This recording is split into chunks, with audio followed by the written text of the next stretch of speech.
নমস্কার বন্ধুরা, বিউলি বা বিরি কলাইয়ের ডাল আপনারা অনেক রকম খেয়েছেন। একবার এই পদ্ধতিতে রান্না করে খেয়ে দেখুন, অসাধারণ লাগবে। বিউলির ডালগুলো বা বিরি কলাইয়ের ডালগুলো আমি ধুয়ে প্রথমে সেদ্ধ করতে দিলাম।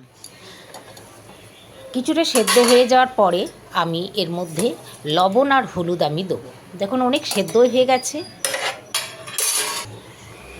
হলুদ দিলাম আর পরিমাণ মতো আমি লবণ দিয়ে দিলাম। এটা কিন্তু পেঁয়াজ রসুন একদম দেবেন না, এটা নিরামিষ। এই রান্নাটা নিরামিষে করবেন। জল কমে গেলে আবার জল একটু দিয়ে দেবেন। আর এই ডালটা কিন্তু চাপ চাপ হয় না, ভালো লাগবে না, এটা পাতলা করতে হবে। দেখুন এটা সেদ্ধ হয়ে গেছে।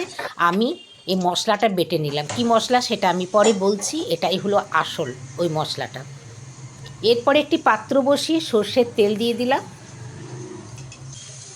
হিং হিং তো দিতেই হবে।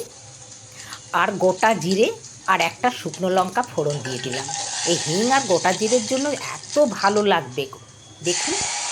ব্যাস ঠুকে দিলাম। খুব সুন্দর গন্ধ এই সময় এসেছে।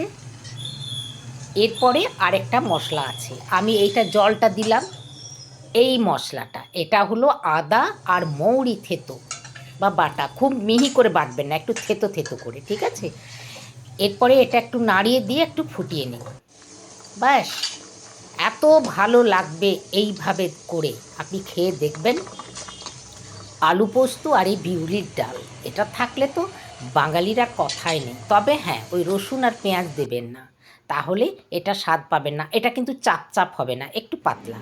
ব্যাস, গরম ভাতে ওপর থেকে বাড়ির তৈরি ঘি, কাগজি লেবু আর কাঁচা লঙ্কা একটা, তার সাথে আলু পোস্ত করা আছে ওটাও নিয়ে নিলাম, আর ওপর থেকে এই বিউলির ডাল, এই আদা বাটা, এক থালা ভাত এক থালা ভাত খাওয়া যাবে।